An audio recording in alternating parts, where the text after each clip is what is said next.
And I'm curious, like, are you concerned for your own safety at all, tackling these issues that are, these people are very powerful and have a lot of resources.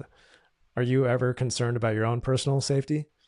Uh, so yeah, I get asked this question a lot, and I think, to paraphrase a line from the famous sci-fi book Dune, fear is the ultimate mind killer. I think if you're afraid of something happening to you all the time, you increase the likelihood of it a lot, because the human mind is very powerful. This is why we're in this war for perception, as I've we've been talking about.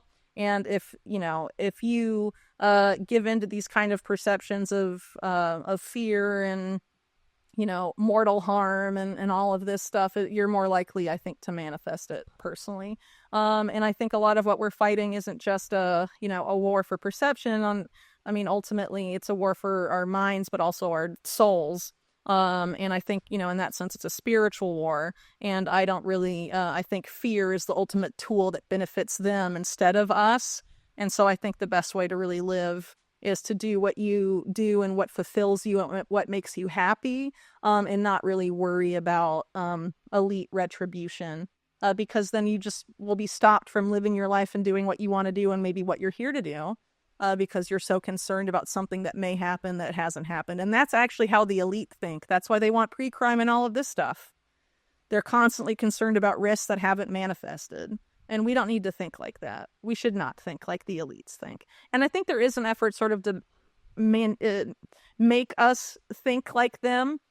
I think that's why social media, for example, was created the way it was and has sort of incubated cultural narcissism and a lot of this stuff, because a lot of the elites are very narcissistic.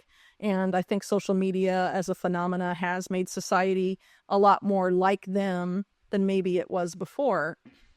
And being in, and I think they're afraid all the time and in this fear-based place and in this narcissistic place. And I think we should get as far away from that as possible, because it's just very damaging to oneself and also the people around you. I grew up with a very narcissistic parent.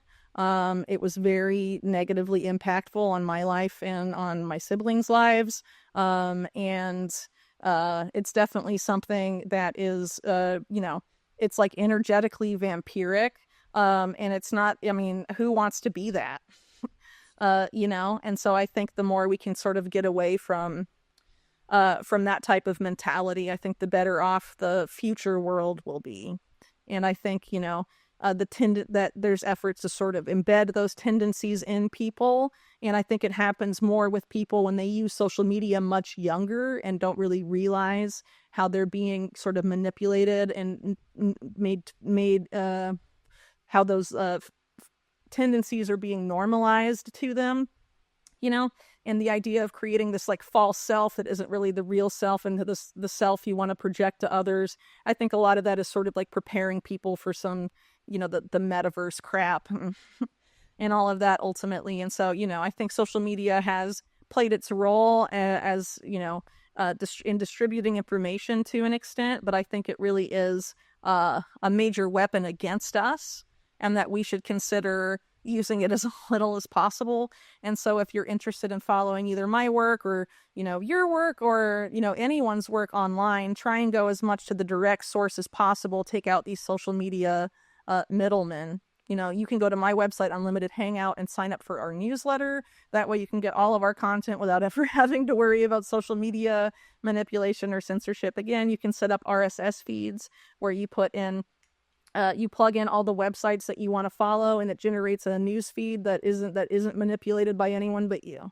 There are ways to do this and sort of take some of our power back and still reap some of the benefits from technology while we can. And I think it's kind of important to do that, because I think a lot of the negative impacts of social media are really beginning to outweigh the positives at this point, and people should really, consider maybe changing some of their behaviors to mitigate some of that. And there are still ways to get access to content you like without using those platforms. That's brilliantly said. And I think you've done a fantastic job of separating yourself from being dependent on these huge companies. Like you've created a very independent life for yourself. And I admire that because I myself have a big contradiction where a lot of the things I espouse online are very like get off, get offline, stop using social media. Yet here I am doing it on social media. So it's an insecurity of mine. I'm like, I'm kind Well, of telling my own audience to leave. yeah, well, but I Yeah. think that's what anyone that really wants to change things for the benefit really should be telling their audience at this point. But maybe it is contradictory. I mean, presumably we have the monetary incentive to want our audiences to grow, but perhaps we're more concerned about the state of the world and where things are going, and how important mitigating your exposure to this stuff is, for affecting a better future. And Hmm. I mean, I'm on social media too, but I don't plan to be there forever, especially when there's, you have to link it to a government issued ID and all that stuff. I won't be participating. But for now, I do think it is important still as an information distribution mechanism, but I really want people to be very aware of the risks with engaging with it. It's not a risk-free thing. It isn't really the public town square. It is a battlefield, you know and so people need to be aware of those risks going in. And I think, again, people are so accustomed to news feeds and scrolling. Make your own scroll thing with an RSS feed and take social media out entirely. Then we can still distribute content without having to deal with these weaponized platforms. And I think that's really important because information still does need to spread around. I think your content, it can be very inspiring. I think my content can be very informative. There's other people that I think have great content that is of benefit to be distributed. But at the same time, it's like, some people that consume our stuff will stay dependent on the platform to access our content, right? And people really need to be urged not to do that. Um, so, again, if you like the newsfeed thing, get an RSS feed, then you're alerted when people have new content. You don't need social media to do that, or newsletters. And for content creators, have a backup where people can access your content off of YouTube, like self-host videos or self-host articles or whatever type of content you produce, so that people don't necessarily have to go through any of these big tech platforms if they don't want to.